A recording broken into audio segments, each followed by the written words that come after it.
Good morning, ladies and gentlemen. Good morning. My name is Frank Turek. Before I get started, let me ask you this. How many have heard me before, or this is your first time? How many of you are here this morning? How many don't respond to surveys? What percentage of young people who are brought up in a Christian church their entire lives walk away from the church once they leave the home?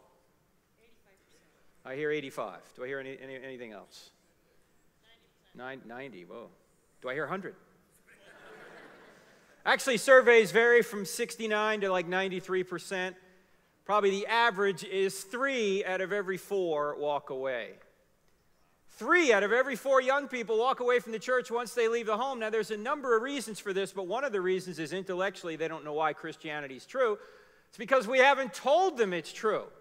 Well, you've actually been told it's true. Last week, Pastor Roger gave you some good evidence that it is true, but most churches don't talk about this stuff. Most churches don't talk about what 1 Peter 3:15 tells us to do, and that is always be ready to give an answer for the hope that you have, but do this with gentleness and respect. Now, I love giving answers. The gentleness and respect part is a problem for me because I'm originally from New Jersey. Okay? We haven't lived up to the greatest commandment. Love the Lord your God with all your heart, soul, strength, and mind. Christians don't get brownie points for being stupid. We're supposed to know what we believe and why we believe it. And you know, it's not all that difficult to show why Christianity is true if you just look at 4 questions. 4 questions.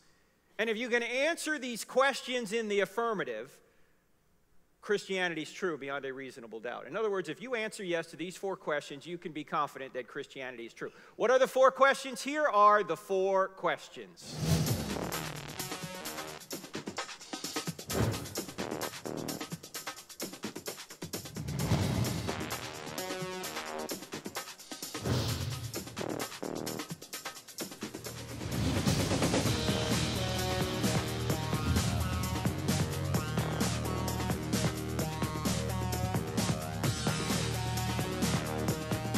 That is some pretty grooving music, isn't it? That is actually from our TV program, which is on every Wednesday night and Saturday night on DirecTV channel 378. How many people here have DirecTV? Okay, a few more than last time, but why not the rest of us? Friends, don't let friends watch cable.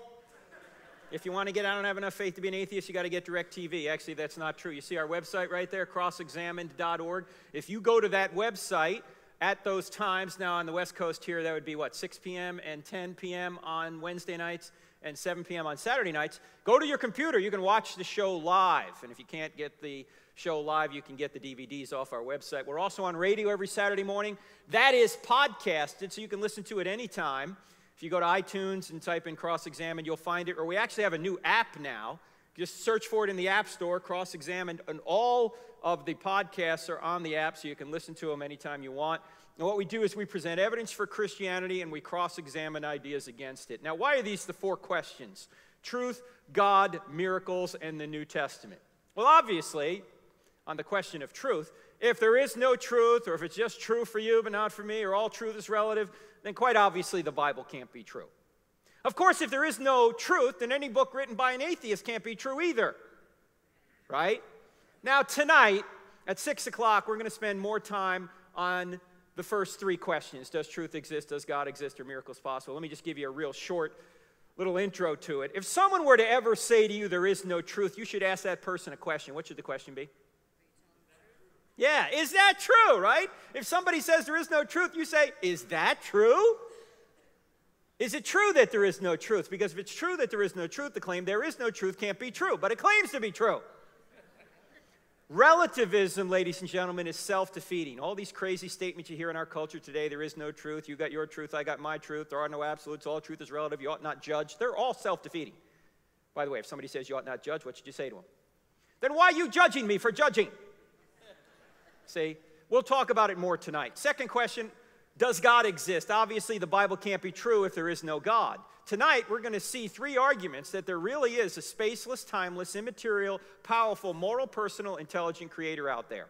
I don't have time to go through all the details right now, but let me just give you the conclusion to one of the arguments. The evidence, the scientific and philosophical evidence shows that space, matter, and time had a beginning out of nothing. Once there was no space, once there was no time, once there was no matter, and then it all came into existence out of absolutely nothing. Now, if that's true, and all the evidence points to the fact that it is, the cause must be spaceless, timeless, and immaterial, and quite obviously powerful, too, to create the universe out of nothing. Now, when you think of a spaceless, timeless, immaterial, powerful cause, who do you think of? It's exactly what we mean by God. Next question, are miracles possible? Obviously, the Bible can't be true if miracles are not possible. And a lot of people have trouble believing in resurrections in Jonah and Noah and all these different miracles out there. Because, well, I haven't seen miracles before, so how can they really happen? But what is the greatest miracle in the Bible? Anyone? This is the interactive portion of the program. Resurrection. No, resurrection's easy. Virgin birth, easy. Yes, the greatest miracle in the Bible is the first verse. In the beginning, God created the heavens and the earth. If that verse is true, every other verse is at least possible, right? Well, we now have scientific evidence that the first verse of the Bible is true. So if the first verse of the Bible is true, maybe the other verses are true as well. You just can't rule it out before you look at the evidence. Now, have any other miracles occurred since the first one? And for that, we look at the New Testament documents and see if they're really telling us the truth, or were they written down by religious people who are biased and made it up? Actually, the answer, we're going to see a little bit this morning, is the fact that no, they didn't make it up. They actually told the truth. And as I say, we'll fill in some of the details tonight. Now, there's really no way, this is all based on our book. I don't have enough faith to be an atheist. There's no way I can cover all this in the amount of time we have here today. The book is 448 pages. Actually, I probably could cover it because I am originally from New Jersey, which means I speak at 150 words a minute with gusts to 350. If you can't keep up, not a problem. The book is available on the book table, as well as a 12-part DVD set that goes through all this material, including PowerPoint and Q&A and all that. It's like 7 hours long. You can break it up into 30 or 40-minute segments. Do it with your small group, your home school, your Sunday school, your high school, whatever it is. There's also a curriculum you can get at our website. There are many other resources. And by the way, all the proceeds from the sale of the books and the DVDs will go to feed needy children. Mine. Okay, just so you know. I've got 3 sons. We're putting them all through college. In fact, I was in the Navy for many years. Not many people will know this, but Navy stands for Never Again Volunteer Yourself.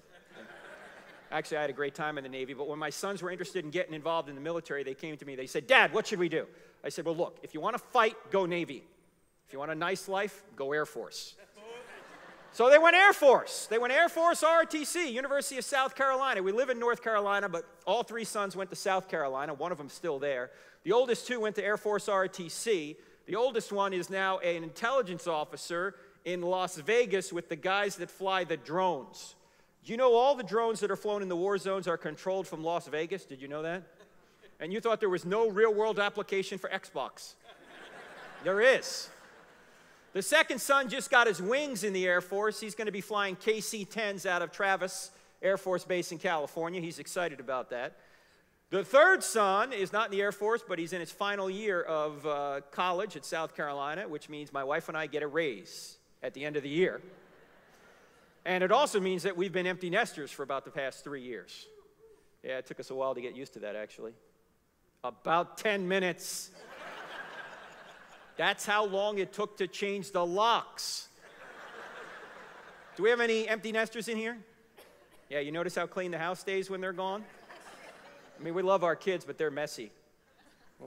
Anyway, there's our website, crossexamine.org. There's a lot up on the website, videos, a whole bunch of stuff you can check out. So check that out. We're going to spend just a little bit of time here in point 4. You guys ready to go? Oh, by the way, you're probably wondering, well, what about the Old Testament? Well, look, if the New Testament's reliable, you get the Old Testament thrown in. Why? Who's in the New Testament that can authenticate the Old Testament? Jesus. If Jesus really is God, as the New Testament documents claim he is, now that's a big if, but if he really is God, whatever God teaches is true. Jesus taught the entire Old Testament as the Word of God, so if the New Testament's reliable, you get the Old Testament thrown in. There's a lot more in the book on this, but I'm just trying to give you the Cliff Notes version. Let's take a look at, is the New Testament true? I'm going to give you 6 lines of evidence that begin with the letter E that will help you remember why we think the New Testament writers actually told the truth. We're only going to look at 2 of these. I'll list 6. First of all, we have early testimony. Secondly, we have eyewitness testimony. Thirdly, we have embarrassing testimony. I'll explain what that means in a minute. Number 4, we have excruciating testimony. Number 5, we have expected testimony. That deals with Old Testament prophecy. And number 6, we have extra-biblical testimony, non-Christian writers who make brief references to Jesus and the apostles. Now, actually, the book has a chapter called The Top 10 Reasons We Know the New Testament Writers Told the Truth. This is only 6 of them, and we're only going to cover 2 of them, embarrassing and excruciating testimony. Let's dive in on embarrassing testimony, and you're probably wondering what that is. There's something historians use when they're trying to figure out whether a writer's telling the truth. It's called the Principle of Embarrassment. It goes like this. If there's something embarrassing to the author or authors, it's probably true. Why? Why would it be true? Yeah, why would you lie about it? You're not going to lie and make yourself look bad. In fact, let me ask you the question this way. How many people in here have ever lied to make yourself look good? Can I see your hands, please? Those of you who don't have your hands up, you're lying right now to try and make yourself look good, and it's not working. We're on to you. We know you're lying. How many people here have ever lied to make yourself look bad? You don't lie to make yourself look bad. You might lie to make yourself look good. Well, it turns out the New Testament writers, and even the Old Testament writers, fill the pages with embarrassing details that they wouldn't have lied about. They wouldn't have made these things up. That's why we call this the duh factor. They would never do this if they're making it up. Notice the New Testament writers depict themselves as dim-witted. They fail to understand what Jesus is talking about. They travel with the guy 3 years, and they don't figure out his mission until after he's gone. Also, they are uncaring. They fall asleep on Jesus not once, but twice. Stay up with me and pray. This is my greatest hour of need. We'll do it, Lord. Don't worry. They make no effort to give Jesus a proper burial. Who buries Jesus? Joseph of Arimathea, a member of the Sanhedrin. What's the Sanhedrin? Sanhedrin is the Jewish ruling council that sentenced Jesus to die. Now, why would they make Joseph look like a good guy while they ran away and hid for fear of the Jews? And why would they say that Jesus was in a Jewish tomb? What could the Jews have done if Jesus' dead body was in their own tomb and the Christians began claiming that he had risen from the dead? What could they have done to squash Christianity right away? Could have gone to their own tomb, taken the body out, and said, stop all this nonsense, talk about the resurrection. But they didn't do that. What did they do? They said the disciples came and stole the body while the guards were asleep. Now, that's a bad explanation for at least 2 reasons. Reason number 1, if you're a Roman guard on duty and you fall asleep on watch, what happens to you? You're toast. Reason number 2, if you're a Roman guard on duty and you fall asleep on watch, how do you know what happened?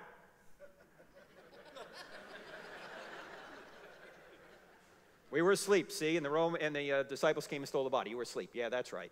Well, how do you know what happened? Stop asking questions and just give us the bribe. It's also a bad explanation because what motive would the disciples have to steal a body anyway? If it wasn't true, to get themselves beaten, tortured, and killed, that doesn't make any sense. We say, well, how do we even know that's the story? Well, it's in Matthew. Well, how do we know Matthew's telling the truth? Well, it's not just Matthew who tells us this. There is a 150-year period as Christianity begins where the Christians kept saying Jesus has risen from the dead, and the Jews keep saying, no, the disciples came and stole the body while the guards were asleep. Now, when they say that explanation, what are they admitting? They're admitting the tomb's empty, right? You don't need to come up with a story for the empty tomb if he's still in there. They're admitting the tomb's empty. Also, notice they are rebuked. Peter, their leader, is called Satan by Jesus. Do you think they made this up? Do you think Mark just invented this? And he said, you know, Pete, I'm going to have the Lord call you Satan. That'll make this story really fun. What do you think Peter would have said? Have him call you Satan.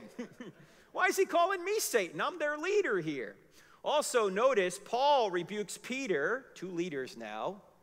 Paul rebukes Peter for being wrong about a theological issue. He says, I told Peter to his face that he was wrong for trying to get these New Testament believers to obey the Old Testament law. Well, if they're just making all this up, why are they arguing over theology in the Bible? If they were making it up, they wouldn't be arguing. The reason they're arguing is because they're trying to get it right, even though it's embarrassing.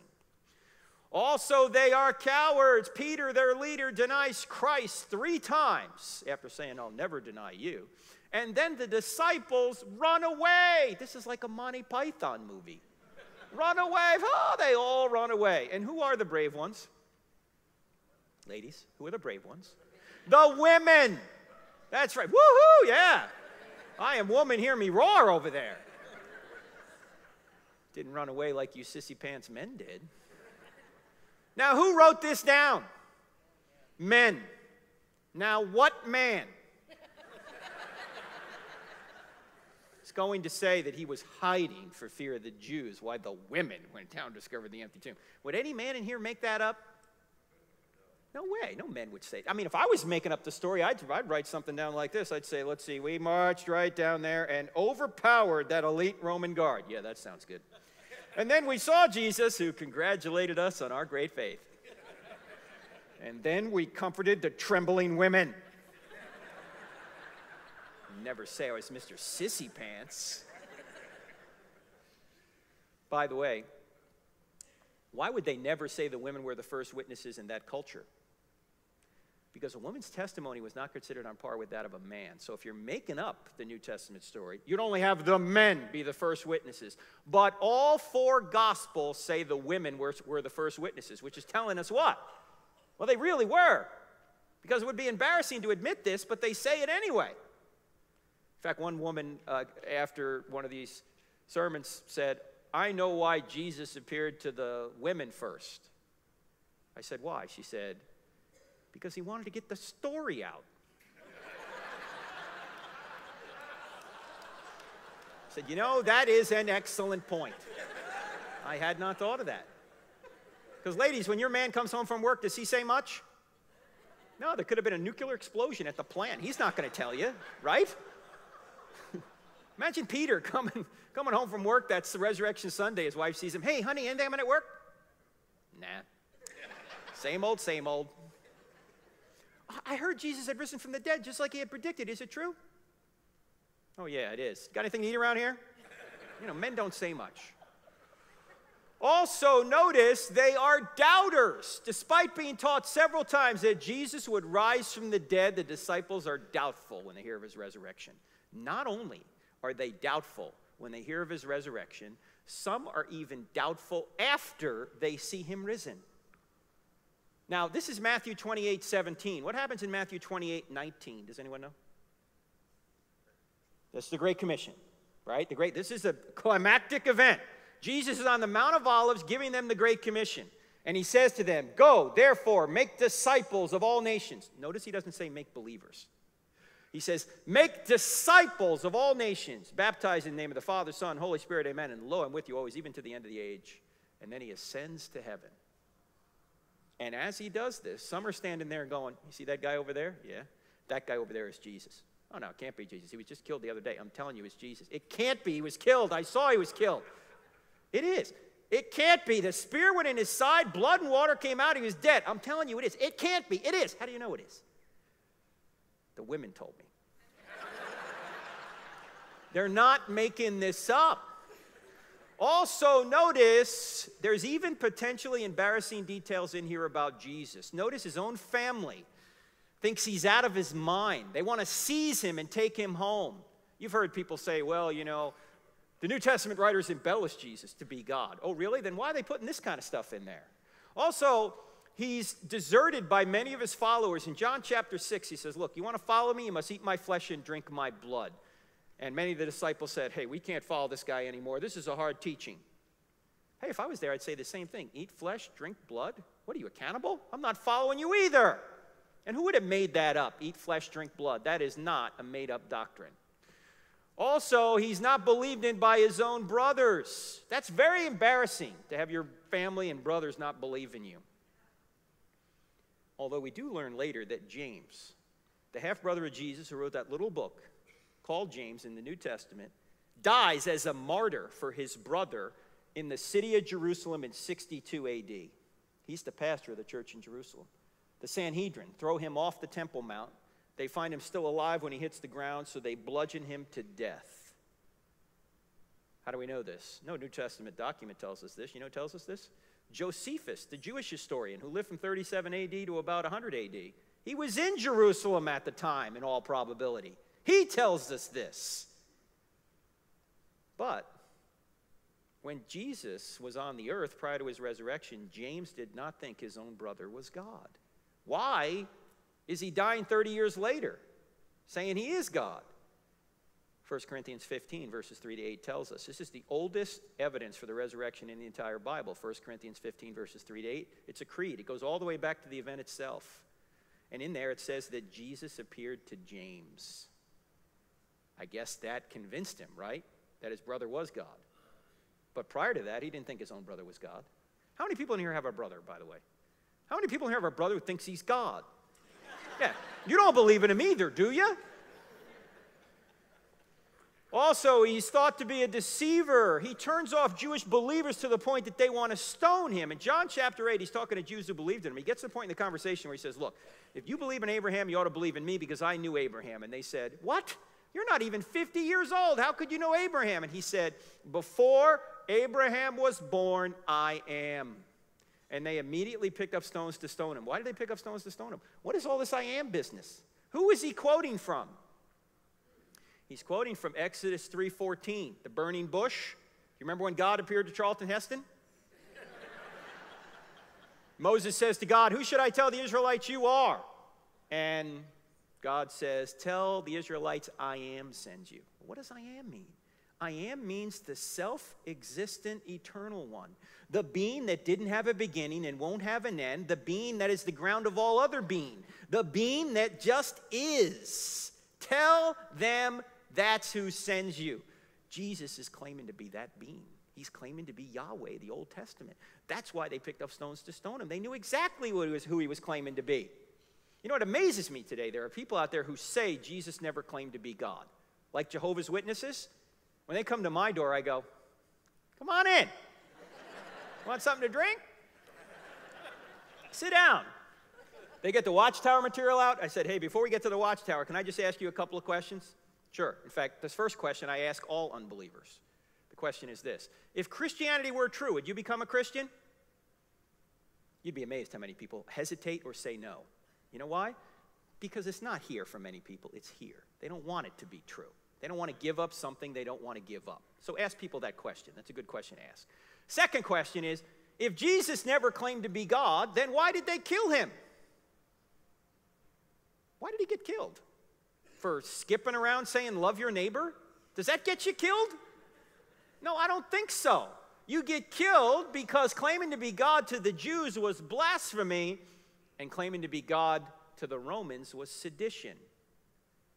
That's why he was killed. He didn't get killed for just skipping around saying, love your neighbor and bless those who persecute you. He was killed precisely because he did claim to be God. Also, notice he's called a madman. He's called a drunkard. He's called demon-possessed. That's real flattering. You think they put that in there and made it up? He has his feet wiped with the hair of a prostitute, which easily could have been seen as a sexual advance. And oh, by the way, you notice there are two prostitutes in Jesus' bloodline. Who are they?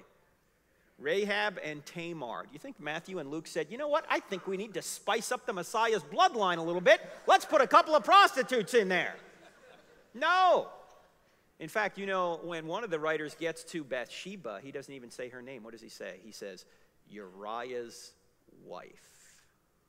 He won't even say her name, but he put her in there, even though it's embarrassing. So in the Messiah's bloodline, you've got two prostitutes, an adulterer, and then, of course, you got David, who's a murderer and adulterer. You don't find this kind of embarrassing stuff in other histories, like, for example, the Egyptians. You're not going to find embarrassing details about the Pharaoh in there, because the historian for the Pharaoh would have his head chopped off for saying anything embarrassing about the Pharaoh. Both the Old and New Testament writers put all the warts and blemishes and sins of their supposed heroes right in the text. Why? Because they're just telling the truth. Also, he's crucified despite the fact that anyone who's hung on a tree is under God's curse. If you're making up a Messiah to the Jews, you don't hang him on a tree. Why? Because to the Jews, that's a curse. Well, Jesus was under God's curse. What curse? The curse of sin we all put him under. But if they were making this up, they wouldn't say this. There's more in the book on embarrassing testimony. Let's just spend a few minutes on excruciating testimony. Excruciating means out of the crucifixion. That's where we get the word from. And this is the argument that says these people who are in a position to know whether Jesus had risen from the dead or not died excruciating deaths when they could have saved themselves by saying he hadn't risen from the dead. This obviously is a painting of Peter being crucified upside down. Before we look at that, let's just take a look at the apostles' beliefs and practices before and after the resurrection. Remember, the early Christians were all Jews, with the exception of Luke. Everybody else is a Jew. And before, they believed in animal sacrifice. They had been slaying lambs for thousands of years, at least 1,500, 2,000 years.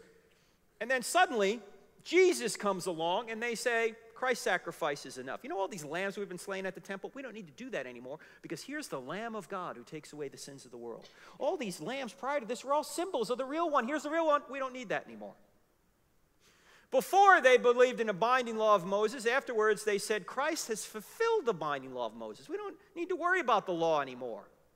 Before, they believed in strict monotheism. Afterwards, they believed in a trinity, 3 persons in one divine essence. Yes, I know the Trinity is hinted at in the Old Testament, but it's much clearer in the New. Before, they believed in the Sabbath. In fact, they thought they could be stoned for not obeying the Sabbath. Afterwards, they're worshiping on Sunday. Why? Because that's the day he rose, even though it's a work day in their culture at the time. In fact, I was reading this morning in Colossians, Paul says, don't let anyone tell you that you have to obey any particular holy day or Sabbath day. They got rid of all that when Jesus came. Before, they believed in a conquering Messiah. Afterwards, a sacrificial Messiah. Before, they believed in circumcision. Afterwards, they believed in baptism and communion. Now, what would have caused these pious Jews who thought they were God's chosen people? Remember, they had this 2,000-plus-year-old relationship with the God of the universe. They thought they were God's chosen people. What would have caused them to abandon everything on the left for everything on the right virtually overnight? About the only thing I can think of is what psychologists call an impact event. What's an impact event? An impact event is something that impacts you so dramatically that it can cause you to change your perspective dramatically immediately. Some impact events are so impactful, you'll remember everything about the event till the day you die. You might not remember what you had for breakfast this morning, but you'll remember an impact event that occurred 50 years ago if you're old enough. In fact, only some of you will be able to answer this question, but I'll ask it anyway. If you can remember where you were November 22nd, 1963, raise your hand, please, and hold it up. Hold it up. The rest of you, look around these people with their hands up. You see these people? These people are very old. November 22nd, 1963 is my earliest memory. I was 2 years old in 2 days. Yes, I'm 51 years old. I know I don't look a day over 50. My wife was very encouraging when I turned 50, though. She said, honey, you're going to live to 100. I said, how do you know? She said, because you look half dead already. Anyway, I'm standing in the living room at 2 years old in 2 days. I'm a toddler. And my mother is sitting on an ottoman in the living room in front of the TV, weeping uncontrollably. Mommy, what's the matter? What's the matter? They killed the president. They killed the president. President Kennedy assassinated that day.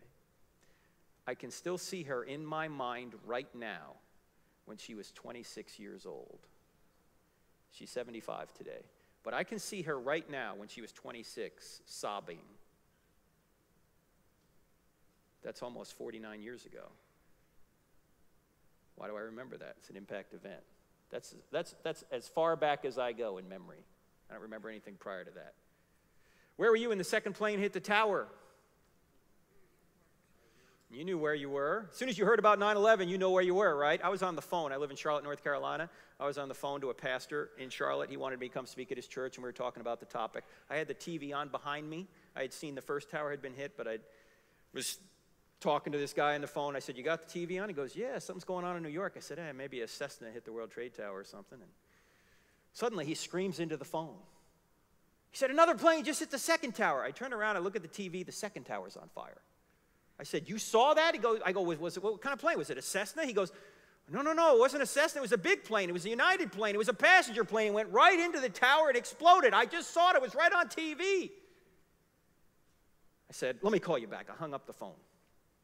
For some reason that morning I had CNN on, the communist news network.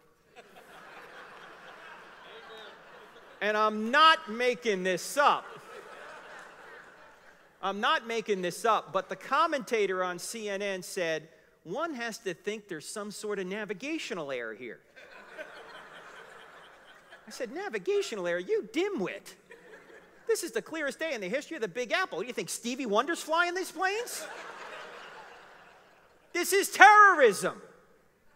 I called the pastor the next day. I called him back. I said, we're going to come to your church and talk about Islam because that's what this is related to. Now, 9/11 was just over 12 years ago. And those of you old enough can remember where you were and what you were doing. But if I were to ask you where you were August 11th, 2013, which was about a month ago, there's not a person in here that could tell me. Why? No impact event that day. Do you think if Jesus really rose from the dead, it would have been an impact event? Do you think the disciples would have remembered everything Jesus was saying and everything Jesus was doing till the day they died? And everything they were saying and everything they were doing till the day they... Of course! Guy rises from the dead, they're going to remember it. That's about the only way I could figure out why they would have abandoned everything on the left for everything on the right virtually overnight. Now, some people will say, oh, they just made it up. Let me ask a question for people who say that. What did the New Testament writers have to gain by making up a new religion? What did they have to gain by saying that Christianity was true? Remember, they were Jews anyway. Well, first thing is they got excommunicated from the synagogue, then they got beaten, tortured, and killed. Last time I checked, that was not a list of perks, right? We're going to start a new religion. We are? Yeah, what's it going to get us? Well, first it'll get us excommunicated, then we'll get beaten, tortured, and killed. Well, sign me up! What a great idea. Why haven't we thought of this before? In fact, a friend of mine who's a cold case homicide detective in California, his name is J. Warner Wallace, he just wrote a book called Cold Case Christianity. And he points out there's only 3 motivations for any kind of conspiracy. One is power, another is money, and another is a relationship or sex, those 3 things. And if you look at the New Testament, none of those were factors. They didn't get power, they didn't get sex, and they didn't get money for saying any of this was true, yet they went to their deaths anyway. In fact, they had every motive to say the resurrection did not happen, not every motive to say it did. Now, I get questions, maybe you get questions. People will say, well, are there any non-Christian sources with regard to all these happenings in the first century? Well, yeah, there are a few, but you know what? You know what the question assumes? The question assumes that you can't trust the people that wrote this down because these people were biased. That is the most ridiculous objection if you think about it for half a minute. Why? What motive did they have to write this down if it wasn't true? Remember, they got excommunicated, beaten, tortured, and killed. They had no motive to write this down. They had every motive to say it wasn't true, not every motive to say it was. In fact, why would they die for a known lie? You're probably thinking, well, Frank, wait. Are you telling us that martyrdom proves Christianity? If that's the case, you just got done talking about 9/11. Islam has martyrs. In fact, Islam doesn't even believe Jesus died and rose from the dead. In Surah 4, verse 157, the 4th chapter of the Quran, it says Jesus never even died, much less rose from the dead. Yet, Muslims and Christians have martyrs. So isn't it a wash here? No, it's not a wash. Why? There's a number of differences between the Muslim martyrs of today and the New Testament martyrs of New Testament times. So let me give you one main difference here. The Muslim martyrs don't have evidence that Islam is true, or not good evidence anyway. They don't know they're going to get the 72 virgins if they fly a plane into a building. But the New Testament martyrs of New Testament times were in a position to know whether Jesus had risen from the dead. They saw Jesus. They touched Jesus. They ate with Jesus. They verified with their own senses he had risen from the dead. You see, many people will die for a lie they think is the truth. Nobody will die for a lie they know is a lie. And the New Testament writers were in a position to know whether it was a lie or not, and they went to their deaths anyway. You can't get better evidence than that unless you were there yourself. So, let's sum this up for the New Testament. There's early eyewitness, embarrassing, excruciating, expect, and extra biblical testimony. We can get into this a little bit later tonight, but we've got to end here. It's fact, not fiction with regard to the New Testament. If it says Jesus said it, then Jesus really said it. If he says he did it, then he really did it. The overall argument, which we'll spend time on tonight, is does truth exist? The answer is yes. Of course, does God exist? Yes. Are miracles possible? Yeah, the greatest ones already occurred. The question is, have any others occurred to verify Jesus being God? And that's what the New Testament helps us do. The answer there is yes as well. So for more, come tonight at 6 p.m. We'll have time for Q&A. In fact, I normally do Q&A, but I think tonight I'll just do Q. Okay? You ask questions, and then I'll move on to the next question. Now we'll do Q&A tonight, so if you come. Also, don't forget the book and the DVDs. There's only 112 more shopping days till Christmas. Makes a great gift, okay? Also, we have a new app I mentioned earlier. The app, which you can get at the App Store, just search for Cross-Examined, 2 words, or you can go to our website. It has it there. The app not only has all our podcasts, but a very unique section called a Quick Answer section. Let's suppose you're in a conversation with somebody and they say something that against Christianity, and you go, I don't think that's right. You go to the Quick Answer section right there on your phone or your Droid or your iPad, and it probably has an answer to that question right there. So you don't need to memorize all this stuff. You carry it with you wherever you have your phone, okay? Get the app if you would. Also, if you sign up for our email on this little card here, you give us your email address and you keep this little bookmark, we'll send you 1 email a month with a good article that'll help you defend your faith. We don't give your email address to anyone else. We're also on YouTube, Twitter, and Facebook, like everyone else is. In fact, we are so into social media, we've combined YouTube, Twitter, and Facebook into one social media platform. We call it YouTwitFace. Okay? So you may want to sign up for that as well. We're on radio, and we're also on TV. Don't forget about that. Okay, now the key question here as we wrap this up is, so what? You know, it's true, but so what? What does it mean? What should Christianity mean to us or to anyone? Well, in order to answer that, we've got to answer the question, why did Jesus come? And he actually tells us why he came. He says, for even the Son of Man did not come to be served, but to serve and to give his life as a ransom for many. Now, many people are thinking, ransom? I don't need anybody to pay God a ransom to get me off the hook because I'm a pretty good person. You know, I don't need anybody to pay God off. I can make it to God on my own. I'm a pretty good person. You know why we think that? Because we have a relative moral standard in our mind. From the moral giant Mother Teresa, who helped the poor her whole life, down to the moral midget Hitler. And next to Hitler, we put criminals. We know they're not quite as bad as Hitler, but they're bad. Then next to criminals, we put all the immoral people that we all know. You know, our immoral friends and relatives who aren't quite as good as we are, because our picture's right here next to Mother Teresa. And then if we believe in heaven and hell at all, we arbitrarily draw a line in the sand and we say, these are the bad people, they're going to hell, and we're the good people, we're going to heaven. In other words, we compare ourselves to one another. Paul says in 2 Corinthians 10, that's not good, that's not wise for you to compare yourselves to one another. The standard isn't you against other people.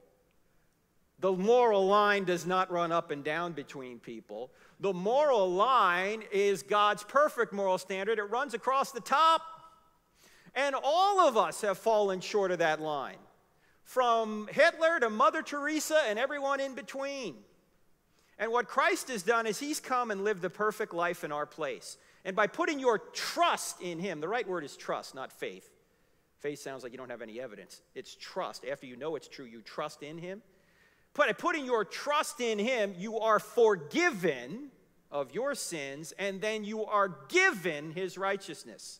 Now that's amazing when you think about it. You're not just forgiven, you're given his righteousness. So when God sees you, he sees the righteousness of Christ. However, this was not done inexpensively. You were bought at a price. A brutal price. The purpose of his life was to be punished in your place. His life was a gift to you. Have you received his gift? If not, why not? It is free. If you have received his gift, does anyone know it? Or are you an undercover Christian? If they were to drag you into a courtroom like they do in Pakistan right now and try and convict you of being a Christian, would you be convicted or would you be acquitted? If you'd be acquitted, you might want to reconsider how you're living. The least we can do for him after what he's gone through for us is to let other people know we stand with him. And what he went through here paled in comparison to the judicial separation he had from the Father. The pain was one thing, the separation from God was another.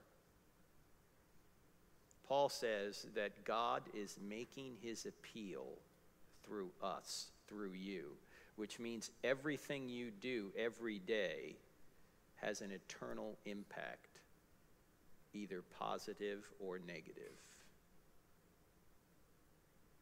Can Christ make his appeal through you? You have an opportunity to either accept Christ, or if you already have, further your commitment to him today.